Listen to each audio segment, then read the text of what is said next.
मुश्किल कोई आन पड़े तो, मुश्किल कोई आन पड़े तो घबराने से क्या होगा, जीने की तरकीब निकालो, मर जाने से क्या होगा। हम सब मिल आवाज उठाएं, हम सब मिल आवाज उठाएं, तो कुछ रौब पड़े चंदा पर, मैं अंधियारे का जुगनू ठहरा, मेरे चिल्लाने से क्या होगा। साथियों, सभी गोंडवाना समग्र आंदोलन के सभी साथियों को, वीर सपूतों को, माटी पुत्रों को, विभिन्न सामाजिक संगठन के साथियों को, और जो कोई भी मेरा इस वीडियो को देख रहे हैं, वो तमाम बुद्धिजीवी व्यक्ति जो हमारे आंदोलन को सपोर्ट करते हैं, जो किसी भी समुदाय को हों, किसी भी जात सदा को हों, सभी को शिवा जोहार, जय जोहार, जय गोंडवाना, जय छत्तीसगढ़, जय भारत। जैसा कि मैं ये बोला था 2 दिन पहले कि मैं एक रोज शाम को समय निकाल कर एक वीडियो जो है आप लोगों के पास अपलोड करूंगा, गोंडवाना आंदोलन से संबंधित होगा।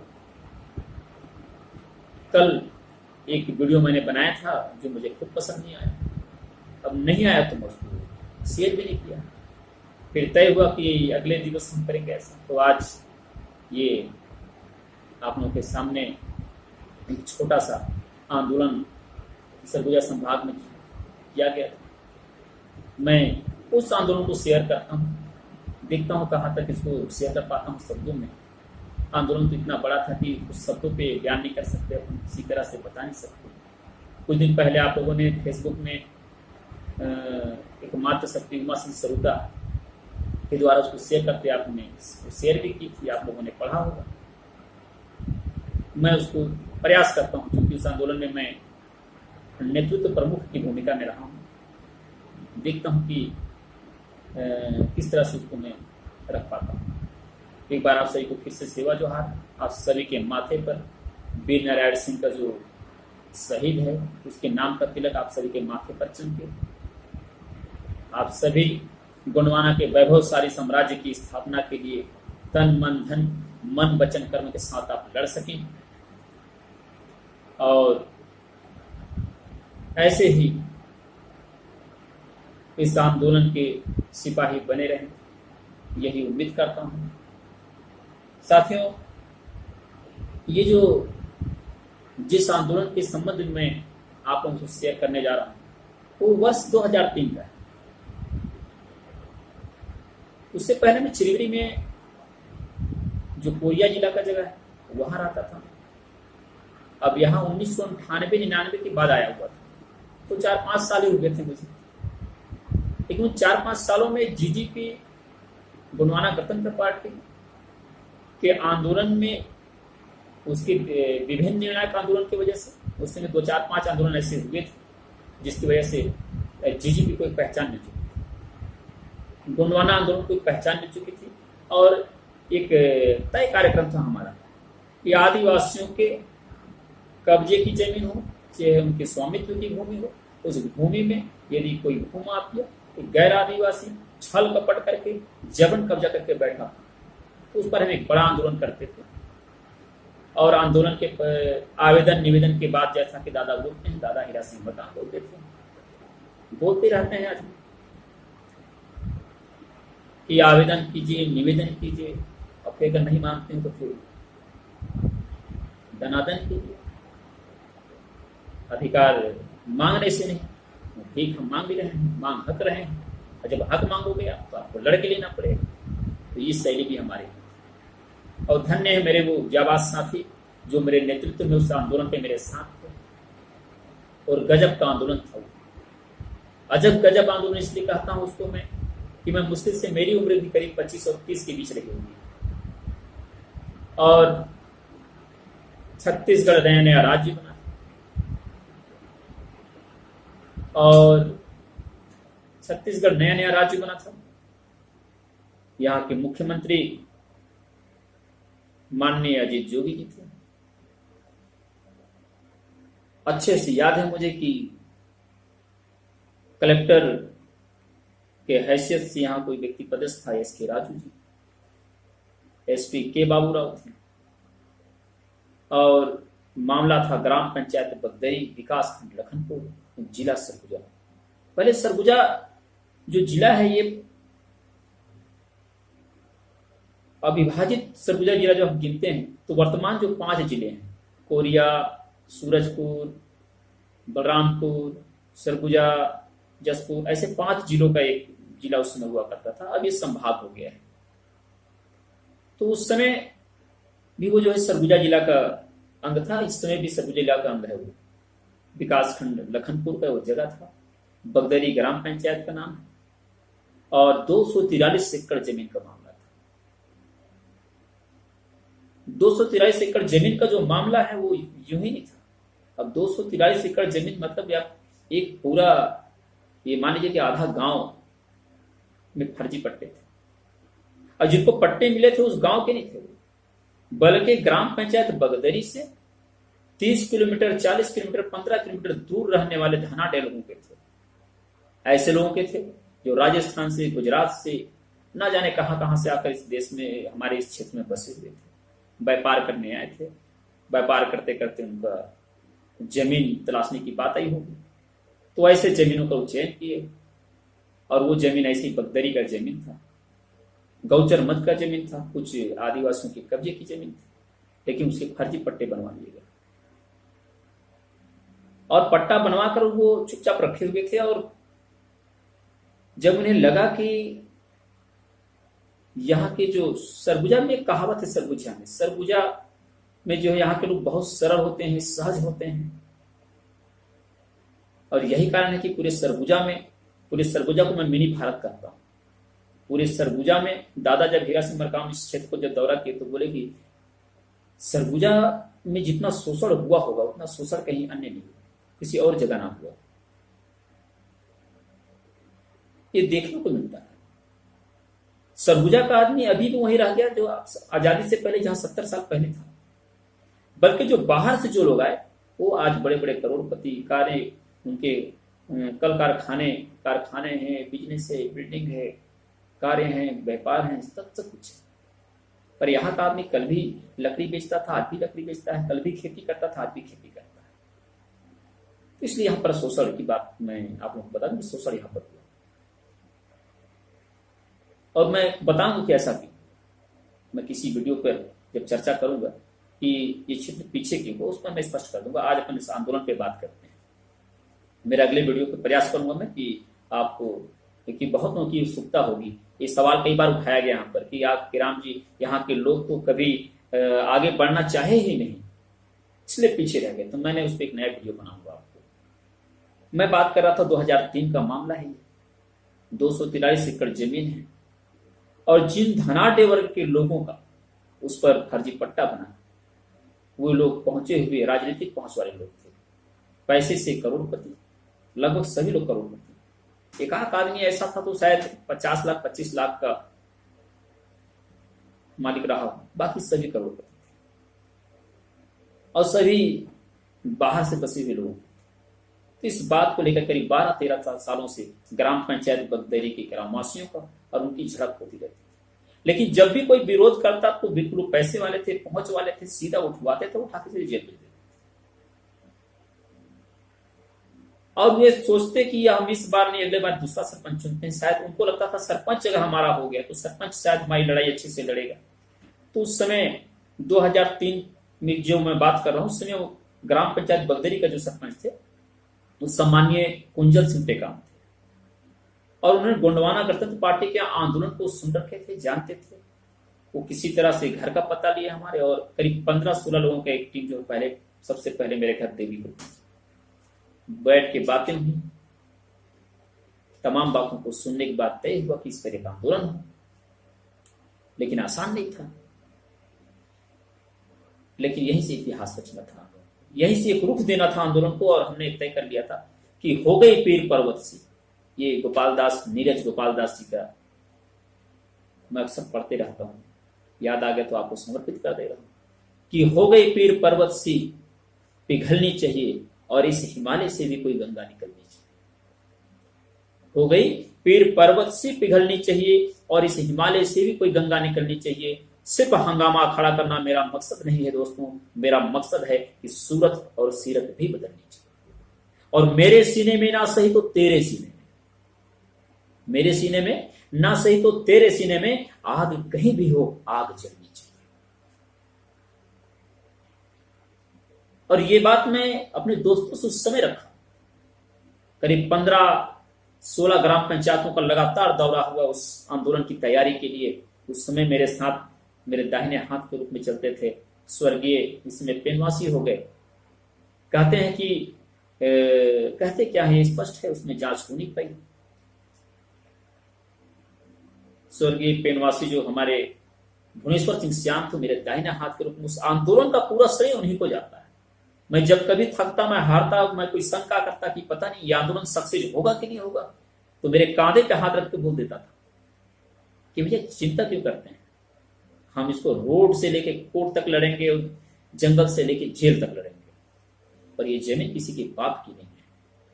ये फर्जी पट्टों के दम पर जो गैर कानूनी तरीके से, जो विधि विरुद्ध तरीके से जो फर्जी पट्टे हैं निरस्त होने चाहिए, जमीन हमारी है, ये लड़ाई लड़नी चाहिए हमको। और यदि हम आज नहीं लड़े तो आज हमारा जल जंगल जमीनी लूट रहे हैं, कल हमारे घरों से हमारे मान सम्मान स्वाभिमान को भी लूटने की क्षमता रखेंगे। तो इसका जवाब हमें देना है। ये उसकी बात है, बड़ा एनर्जी, बहुत पावरफुल बात करता था। मुश्किल से प्राथमिक साल तक पढ़े ना, नौजवान थे, बातों में दम था, काम करते थे, पैदल चलते थे, कई गाड़ियों का इस्तेमाल नहीं करते थे। 30-30 किलोमीटर पैदल चल के आते थे मेरे पास। उस समय मेरे पास भी कुछ नहीं था, मैं साइकिल से दौड़ा करता था। लेकिन टीम अच्छी थी, टीम के लोग अच्छे थे, समर्पित लड़के थे। दिन भर भूखे रह जाते, मिचर खा लेते थे, लेकिन दौरा मेरे सामने करते थे। तो हम लोगों ने 15-16 गांवों का दौरा किया उस समय, और सभी गांवों से हम लोगों ने इस मामले में, जब इस मामले पर चर्चा किया, लोगों से मदद मांगा, तो लोगों ने साहस प्यार हुआ। लेकिन कहीं ना कहीं संदेह था। वो बोले कि जिस काम को हमारे बड़े बड़े नेता नहीं कर सके, उसको आप कैसे कराएंगे। तो को गिनाना पड़ा। इससे पहले जो आंदोलन मेरे हुए थे, गोंडवाना पृथक पार्टी के जो आंदोलन थे, जिसका मैं नेतृत्व किया था, उनका उदाहरण दिया, उनको समझाया, मैं कहा पता कर लो, आपका नजरिया ठीक है, मैं बिकता नहीं हूं, डरता नहीं हूं, हम लड़ेंगे, हमको लड़ना चाहिए। हम जेल से डरने के, कार्रवाई, लाठी, जेल से घबरा कर अगर हम जमीन आज छोड़ते हैं तो हमारी आने वाली पीढ़ी भीख मांगेगी, ये तय हो गया। और करीब 15-16 ग्राम पंचायतों के लोग इसमें हामी भर दिए कि हम आपके साथ। 100% नहीं थे कोई, पर हर ग्राम पंचायत के 40% लोग हमारे साथ थे। 60 तमाशा देखने वाले थे कि हम देखते हैं होता क्या है। अभी वो हमारे साथ नहीं थे। संशय, आशंका, संदेह, तमाम चीज चलते रहे। और हमारा पहला जो आंदोलन था रैली का, हम इस मुद्दे को लेकर पूरे दस्तावेज तैयार करने के बाद शासन प्रशासन को अल्टीमेटम दिए। और उसके बाद हम पहला जो रैली हम की 29 जनवरी 2003 को गोंडवाना गणतंत्र पार्टी के बैनर तले विकास खंड लखनपुर के तहसील कार्यालय का पहला जो घेराव हुआ, ध्रुव साहब उस समय, ध्रुव करके एक तहसीलदार हुआ करते, उनकी घेराव की। और पहली बार लोगों ने, मतलब लखनपुर के लोगों ने पहली बार ऐसा आंदोलन देखा था। इससे पहले बीजेपी और कांग्रेस के बहुत आंदोलन लोगों ने देखे थे, पर ऐसा आंदोलन पहली बार उन्होंने देखा था कि हाथ में लोग, कौन बच्चा, आप 8 साल 10 साल के बच्चे से लेकर 60 साल के बुजुर्ग तक को आप उस रैली में पाते। 3 से 4 हजार लोग हाथ में तीर, कमान, लाठी, डंगा, हसिया, सब कृषि औजार लेकर सड़कों पर उतर पड़े थे। और गगनभेदी नारों के साथ पूरा लखनपुर हिल रहा था, लोग निकल के देख रहे थे। प्रशासन को ये लगता था पहले कि आंदोलन बिल्कुल ऐसे ही होता है जैसा पहले होता था, तो मुश्किल से 20-25 पुलिस वाले खड़े रहते थे। लेकिन जब उन्होंने इस भीड़ को देखा, बेकाबू भीड़ हुई, तब उन्हें लगा कि नहीं, लोगों में एक नई बात आ गई। लोग परेशान थे प्रशासनिक व्यवस्था से, यहाँ की गंदी राजनीति से, भ्रष्ट राजनीति से, यहाँ के पक्षपात रवैये से परेशान थे। और तीसरे संगठन को खोज रहे थे जहां अपनी, जिसके बैनर तले अपनी व्यथा को लेकर लड़ने गए। और ये हुआ। उस रैली में पूरा नगर भ्रमण के साथ जब हुआ, रैली के बाद सभा हुआ, और सभा में उस समय वहां के थाना प्रभारी इग्नास आई तरीके लिखते थे, नक्सली मूवमेंट में कहीं शहीद हुए, पर उनको मैं चिरमिरी से जानता था। वो तिरकी थे, आदिवासी समाज के थे, वर्दी के अंदर पार्किंग व्यक्ति थे, पर इंसानियत बहुत कम थी, बड़े धमकी वाले थे। चिरमिरी में जब मैं रहता था, स्टूडेंट था, उस समय भी उनसे मेरी बड़ी टकराव होती थी। वहां वो दिखे और मैंने उनको वहीं सबके सामने फिर उनको मैंने बताया कि साहब, इस देश में आजादी के बाद आदिवासियों के साथ जो हुआ है वो साफ साफ दिखता है। आप लोगों की भूमिका जो है, चाहे वो राजस्व अमला हो, चाहे पुलिस प्रशासन का अमला हो, आप लोगों की जो भूमिका है वो संदिग्ध है। आप बिके हुए हैं। आप जो शपथ लेते हैं, आप उस शपथ के साथ नहीं है। बहुत आड़े हाथ लिए गए वहां पर। जो मेरा शैली रहा है, इसमें बड़ा सिंपल बोल रहा हूं। कभी मेरे आंदोलन के यूट्यूब में आप जब जाएंगे तो एक आपको उसमें वीडियो मिलेगा आपको। कई लोग बोल देते हैं कि बिल्कुल लड़ जाता है, क्यों ना लड़े हम, आपको से हमारे में। हाँ, हाथ हमने छोड़ा नहीं, लेकिन आप बलात् मेरे घर में घुसने प्रयास करेंगे, मेरी जेब पे घुसेंगे, तो आप ऐसा इस गलतफहमी में है कि फिर मैं अपने बचाव पे आपको मैं कुछ ना बोलूं। संवैधानिक अधिकार जितने दिए हैं उसमें ये कहा गया है, सेल्फ डिफेंस की बात है।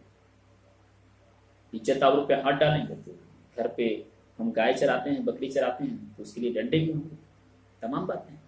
तो आंदोलन हुआ और आंदोलन के बाद समाप्ति हुई, उसकी ज्ञापन सौंपा गया।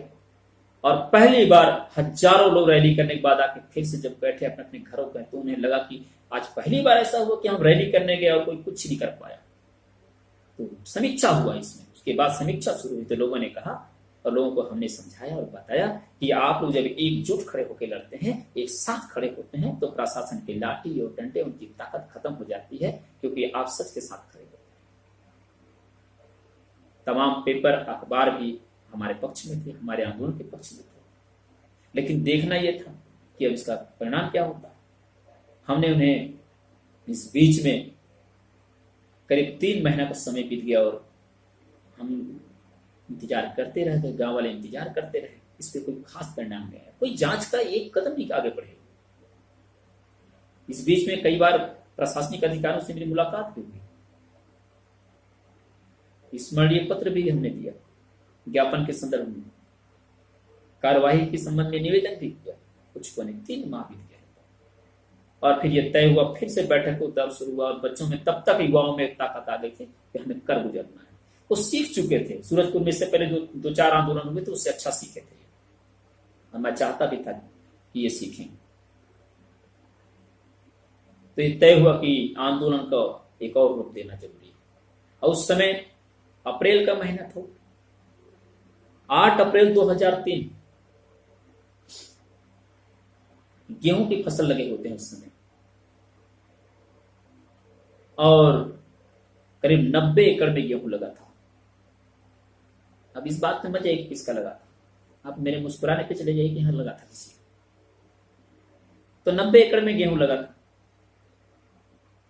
और ये तय हो गया कि 90 एकड़ का गेहूं जिसकी जमीन है, जिसके सरहद में है, जिस ग्राम पंचायत के सरहद में है, जिन लोगों का होना चाहिए, ये जमीन की गेहूं ढूंढने के।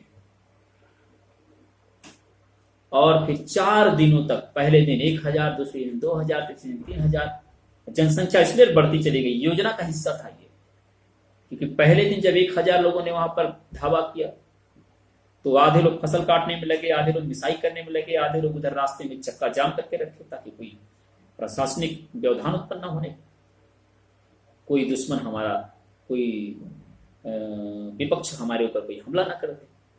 इतनी अच्छी तैयारियों के साथ हमारे मित्र लोग क्या करते थे। तो 4 दिन तक फसल कटी थी,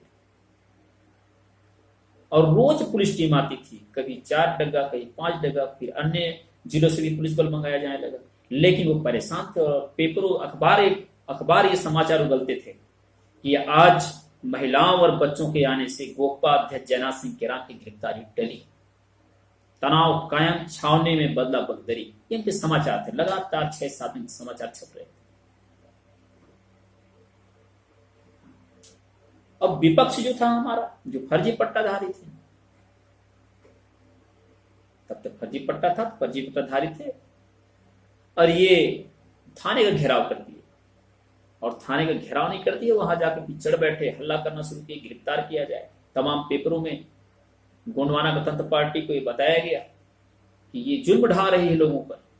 ये पहली पार्टी थी जो जुल्म ढा रही थी धनाढ्यों पर, बोले कार्रवाई होनी चाहिए।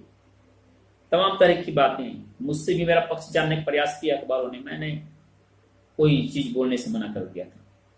मैं बोला मुझे एक बात याद आया, मैं एक लाइन बोल दिया करता था उनको, तो स्वर्गीय शंकर गुहा नियोगी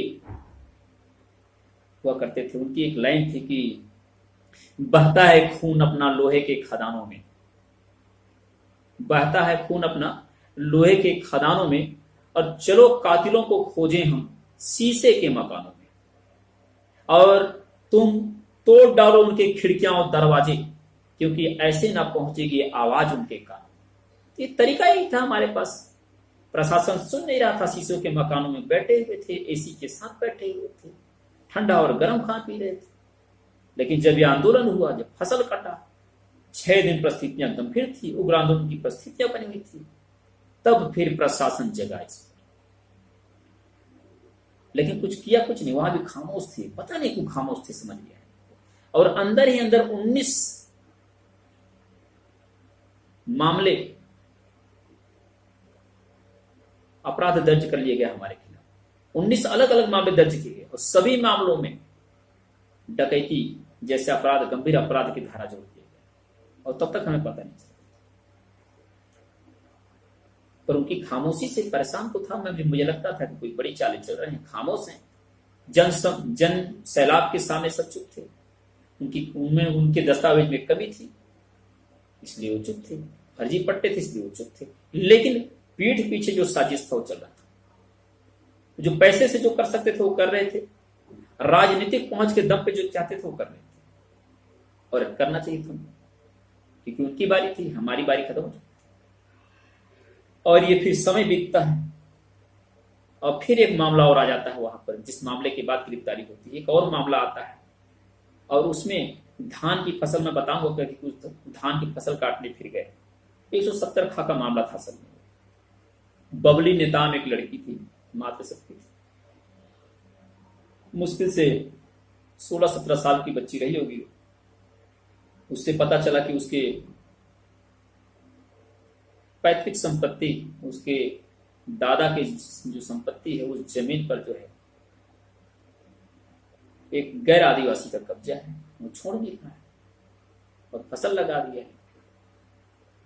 तो गोंडवाना गणतंत्र पार्टी के जो युवा थे वो फिर पहुंचे, फसल की फिर कटाई कर दी, और यहीं से शुरुआत हुई। क्योंकि उस दिन जब फसल कटाई हुई तो हमारे लोग कम लोग थे, मुश्किल से 25 लोग थे। तो 25 लोगों की गिरफ्तारी अचानक हो गई, और तब तक मैं सूरजपुर में था। मुझे जैसे जानकारी मिली तो मैं अपने एक मित्र, उस समय सरगुजा गोंगपा के वो प्रवक्ता हुआ करते थे, इस समय शासकीय कर्मचारी हैं, शिवचन कमरू जी हैं, और वो उनके साथ फिर हम वहां पर गए।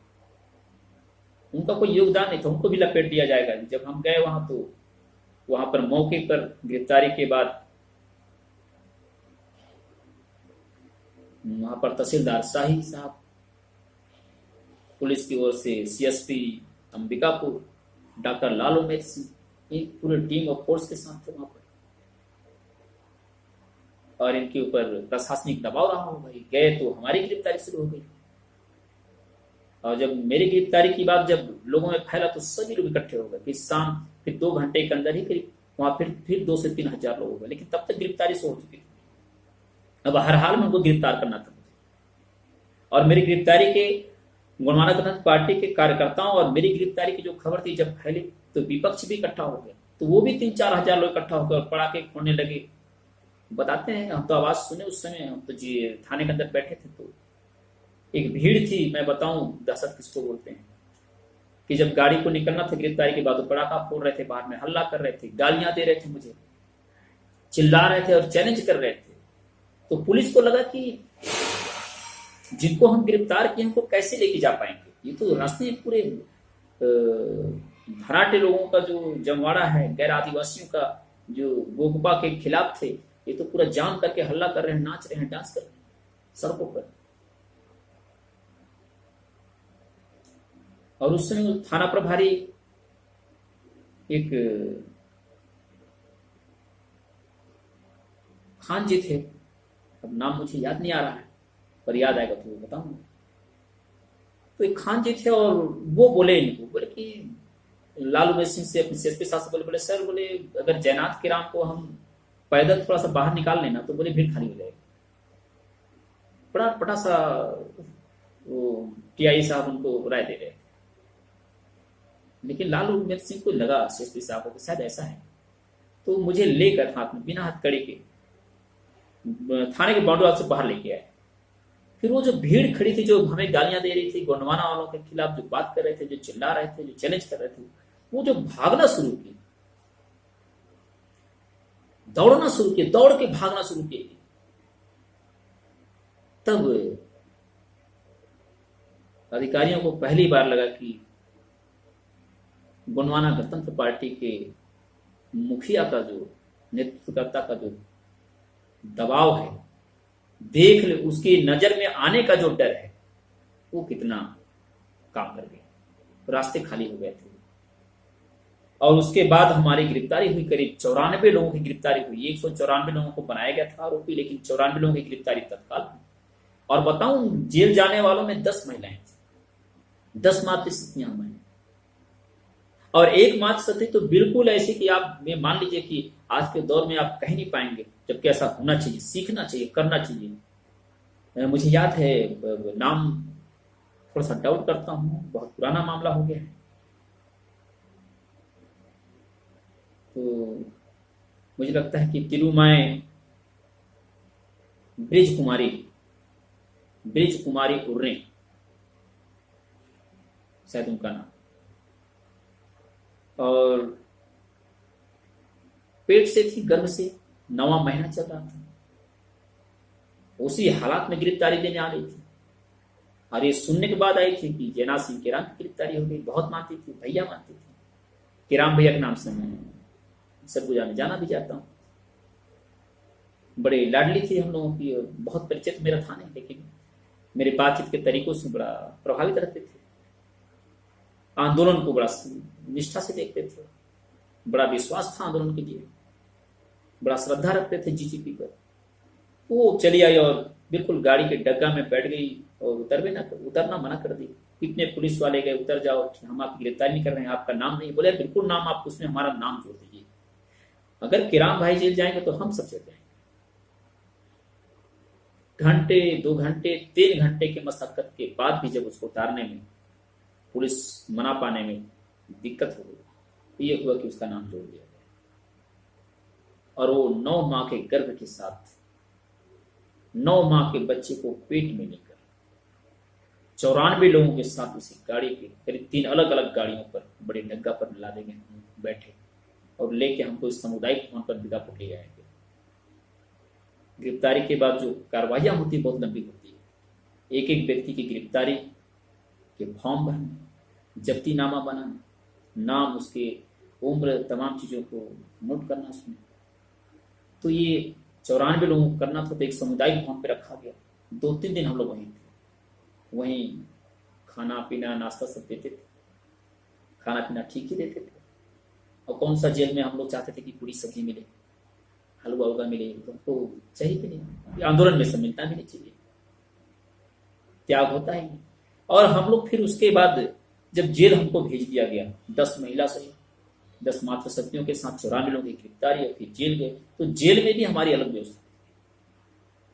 जेल प्रशासन के लोग भी वेट कर रहे थे, जेल में बड़े बड़े कैदी इंतजार कर रहे थे, देखना चाहते थे, क्योंकि पेपरों में आया था, अंदर अखबार जाता है, अखबार में लोग पढ़े थे कि उनकी गिरफ्तारी हुई है, और बहुत से लोग मुझे जानते थे। और प्रशासन ने यह व्यवस्था किया था कि जेल के अंदर ही एक अलग से बाउंड्री वॉल बनाया था, उसमें हमारी गिरफ्तारी के बाद, और बाउंड्री वॉल को घेर के एक अलग गेट था, और उसके अंदर एक अलग बैरक था। उस बैरक के अंदर पूरी खाली करा के, पूरा साफ करा के, वह 94 लोगों को बिल्कुल अलग रखा, सबसे अलग थलग रखा गया था। ताकि वहां भी मेरे जितने साथी थे बड़े अच्छे से 3 महीने को जो गुजारा था, 3 महीने बहुत अच्छे से गुजारे। 3 महीने इसलिए बोल रहा हूं मैं कि 10-12 दिन के बाद जमानत मिलना शुरू हो गया था। और धन्य है वही माता शक्ति जिसकी बात मैं कर रहा था, जो पेट में 9 माह के बच्चे को लेकर गिरफ्तारी दी थी, वही हमारे जमानत का रास्ता भी बनाई। क्योंकि सबसे पहला जमानत उसी को मिला, और इसलिए मिला कि 10वीं यहां से जब गिरफ्तारी हुई तो 10वें दिन जेल में निरुद्ध रहने के दौरान वो जेल में ही अपने पुत्र को जन्म दी। और मुझे अच्छे से मालूम है कि उस बच्चे के नाम भी जेल सिंह रखा गया, तो आज भी जेल सिंह के नाम से बच्चा जाना जाता है। मैं जाता हूं मेरे कार्यक्रम में, उसे बिल्कुल उसकी माँ अपने बच्चे के साथ आती है।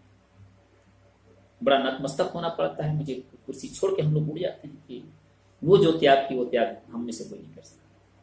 तो पहला जमानत उसको मिलता है उस बच्चे को जन्म देने के बाद, और उसके बाद सभी की जमानत होते हैं। लेकिन चूंकि बाकी के ऊपर एक एक मामले बने थे, लेकिन सभी मामलों पे मुझे नेतृत्वकर्ता के हिसाब से बनाए थे, तो मैं सभी मामलों में लगभग 19 मामलों में मैं प्रमुख दोषी या प्रमुख आरोपी था। मैं दोषी नहीं बोलना चाहिए उसको, क्योंकि हम बाइज्जत बरी थे उस मामले में, आरोपी बनाया गया था। तो 80-80 पन्ने के एक एक चलान पत्र आए थे और करीब 19 आए थे, एक आध बोरा हो गया था फिर। और उसके बाद ये मामला जब चला, सबकी जमानत हुई। मैं आप एक चीज भूल रहा था, वो शेयर कर दूं आपको कि मैं अपने जीवन का पहला जो चुनाव था विधायक के लिए, वो उसी जेल में, उसी वर्ष 2003 में जो चुनाव होते हैं उसी में उस चुनाव को लड़ता हूं सूरजपुर सीट से। जबकि मेरी पूरी टीम अंदर है, मेरे ब्लॉक कमेटी, ब्लॉक जितने ब्लॉक पदाधिकारी हैं वो जेल में हैं, जिला पदाधिकारी हैं वो जेल में हैं, ग्राम के जो मुखिया थे, ग्राम पंचायत स्तर के जो अध्यक्ष थे वो जेल में हैं, बाकी फरार हैं। लेकिन अब मुझे चुनाव लड़ना था, एक राजनीतिक व्यक्ति हूँ, पॉलिटिकल व्यक्ति हूँ, कितना समर्थन मिलता है देखना था।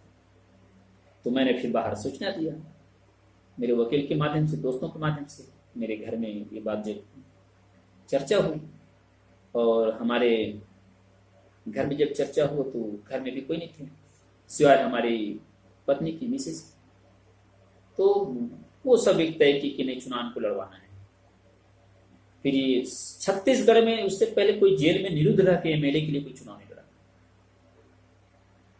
बिहार और यूपी में सुनने को आता था कि उधर कोई राजा भैया वगैरह थे जो चुनाव लड़ते थे। तो जेल से के अंदर रह के कोई व्यक्ति निरुद्ध और चुनाव कैसे लड़ेगा, इसके प्रोसीजर क्या है, इसके तरीके क्या है, क्या क्या डॉक्यूमेंट्स लगते हैं, इस पर फिर हमारे घर के लोग गए और कलेक्टर एस.के. राजू से बैठे। एस.के. राजू उसमें बड़ा मिलनसार तो थे ही, मदद पहले करते ही थे। जो भी मजबूरियां पहले रही हूँ मेरी गिरफ्तारी में, जो दबाव रहे और जो मामले बन गए थे सो बन गए थे, लेकिन फिर उन्होंने वहां पर मदद किया। एक एक दस्तावेज कहाँ से कैसे तैयार होने, सब पर उन्होंने एक मुख्य निर्वाचन अधिकारी होने की हैसियत से गाइड किया। और अनंतः जो मेरा जो फॉर्म था वो स्वीकार हो गया, और मैं जेल से ही चुनाव लड़ा। और फिर मुझे उसमें छाप मिला था हवाई जहाज छाप। बहुत उड़ी नहीं हवाई जहाज मेरी, लेकिन चर्चा बहुत हुआ मेरे हवाई जहाज का, वो आज भी होता है। और मुझे भी अच्छा लगा कि अपने जीवन का पहला चुनाव में जेल से लड़ा। तो करीब 3 महीने जेल में धीरे धीरे सब है, और करीब 3 महीने बाद हम लोग चुनाव जब गुजर गया तो हम लोग सब छुपे, सभी साथी धीरे धीरे बाहर आ गए। आने के बाद सब घर पे थे। करीब 13 साल वो मामला कोर्ट में चला। 13 साल हम लोग करीब 150 लोग हर महीने जब एक साथ कोर्ट में जाते थे, और कोई अगर नया जज आ गया और बोलते थे कि सबको अंदर लाया जाए, तो जयनाथ सिंह केराम वगैरह हाजिर हो तो सीधा फिर 100-150 लोग फिर कोर्ट के अंदर। तो देखते परेशान, कैसे आप लोग अंदर, सब बाहर गए। तो बोले सर आपने कहा कि जयनाथ सिंह केराम वगैरह अंदर आए, तो जयनाथ सिंह केराम वगैरह में इतने लोग हैं। बोले जी। बोले डकैती के आरोप है आप लोगों के ऊपर? हम लोग कहते जी डकैती का आरोप है हमारे ऊपर। कितने की डकैती थी, उसमें संपत्ति कितनी की दिख रही है? 3000 की है। जिस मामले में डकैती लगाई थी वो 3000 का दिखता है। और जितने लोग थे अगर उनको हम पैसे को बांटते थे बराबर तो 27 रुपए होते थे। 27 रुपये 10 पैसे आसपास होता था। तो कोर्ट भी परेशान, ये कैसी डकैती है, जिसमें डकैती करने गए हैं और डकैती करने वाले लोग करीब 3000 की संपत्ति का डकैती करते हैं। डकैतों की संख्या करीब 150 के आसपास का है और उसमें बुजुर्ग भी हैं, 60 साल के बूढ़े भी हैं, 8 साल के बच्चे भी नजर आ रहे हैं। तो ये पूरा मामला ऐसा था कि पूरा प्रशासन एक तरफ था, लेकिन गोंडवाना गणतंत्र पार्टी के जो मेरे साथी थे, जो लड़ने वाले साथी थे, ये उनका एहसान है, इस आंदोलन को एहसान है, उनको आज भी सलाम करते हैं, आज भी हम उन्हें जय जोहार करते हैं कि वो जहां भी हैं। उस आंदोलन से के बाद हमारा जीजीपी का मेरे नेतृत्व पे सवाल भी उठे, लोगों ने गलत भी कहा, मिली जुली बातें आती थी, बहुत लोगों ने अच्छा कहा, बहुत लोगों को बुरा लगा था। लेकिन इस आंदोलन के बाद पूरे सरगुजा संभाग में इस तरह के विरोध का, इस तरह के आंदोलन को एक हवा लग गया। फिर लोगों ने अपनी जमीनों को खाली कराने के लिए इस रास्ते का ज्यादा से ज्यादा उपयोग करने का प्रयास किया। और आज जब कभी भी इस तरह की बातें आती हैं तो मैं आज भी कहता हूं, बड़े दावे से कहता हूं मैं कि यहाँ के लोगों में उस आंदोलन के बाद ताकत आई थी, वो हमारी मजबूरी थी। हम जानते हैं कि वो तरीका हमारा हो सकता है कि विद्युत विरुद्ध रहा हो, लेकिन प्रशासन को जगाने का तरीका, पूंजीपतियों को ये बताने का तो तरीका था कि हम पीछे नहीं हटेंगे, हमारे हक के लिए हम ऐसा करेंगे। कोर्ट में कितने दिन आप लड़ते? तो एक पूरा ये जो मामला था, ये पूरा आंदोलन मेरे उन साथियों को समर्पित है जो मेरे साथ जेल का थे। मैं सभी का नाम नहीं जानता, लेकिन वहां के जो सरपंच थे बगदरी के, सम्मान्य आज भी हैं, सम्मान्य कुंजल सिंह टेकाम जी मेरे एक मित्र रहे हैं, गोंडवाना पार्टी की जिला पदाधिकारी थे, बिहारी सिंह नेताम जी मेरे एक सहनाव थे, जयनाथ सिंह उर्रे जी, लोकनाथ उर्रे जी और शिवचन कमरो जी, सोमनाथ, और जो सबसे बड़ा नाम था भुवनेश्वर सिंह श्याम, जो अब इस दुनिया में नहीं है, पेनवासी है। लेकिन उनके जाने के बाद हम लोगों ने जहां पर उनको दफन किया गया उसके ठीक दूरी पर एक बड़ा सा एक स्तंभ बनाकर आज भी उनको याद में उसको रखे हैं। और लोग आज भी साल में एक बार या आते जाते उनको जय जोहार करते हैं, बहुत से लोग अगरबत्ती जला देते हैं। तो हमने उनको देव रूप में भी माना वहां पर कि हमारे पेनवासी हैं। तो ये एक छोटा सा आंदोलन था सरगुजा संभाग का, जो 243 एकड़ जमीन थी। और इस जमीन का जो आखिरी परिणाम था, जो बताना आपको भूला था मैं, कि इस मामले में फिर 12 अक्टूबर 2004 को जो उस जांच दल जो तय हुआ था प्रशासन के द्वारा, उसमें जी किंडो, एसडीएम अंबिकापुर, तहसीलदार ध्रुवे जी की जो टीम बनी थी, दो सदस्यीय टीम, इनकी जो जांच रिपोर्ट थी करीब 400 पन्नों की थी, 370 पन्नों की रिपोर्ट थी मुझे जहां तक याद है। और उस जांच रिपोर्ट के आधार पर तत्कालिक जो कलेक्टर थे श्रीमान मनोज पिंगुआ जी, उन्होंने उस 243 एकड़ जमीन पे जो 34 अवैध पट्टे थे, फर्जी पट्टे थे, उसमें से 33 को तत्काल खारिज कर दिया।